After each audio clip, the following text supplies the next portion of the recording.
বলিউডের হার্টথ্রব অভিনেতা Tom cruise mission impossible ফ্র্যাঞ্চাইজিতে নিজেকে বারবার প্রমাণ করেছেন তার যোগ্যতা, মেধা আর দক্ষতা। এবার তারই উপহার মিলল বিস্ময়করভাবে। তিনি পেলেন প্রথম একাডেমিক অ্যাওয়ার্ড।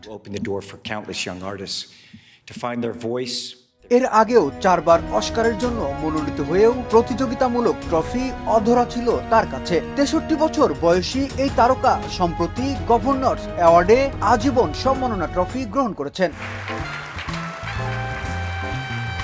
এটিকে সম্মানসূচক গোল্ডেন বালডি হিসেবে আখ্যায়িত করা হয়েছে। অস্কার জয়ী পরিচালক আলেহান্দ্রো জি ইনারুতি তার হাতে এই পুরস্কার তুলে দেন। টম ক্রুজের হাতে ট্রফি তুলে দেওয়ার সময় ইনারুতি বলেন, এটি হয়তো তার প্রথম পুরস্কার, কিন্তু আমি যা দেখেছি ও অনুভব করেছি এটি শেষ হবে না। Tom, it's my honor to present you with this.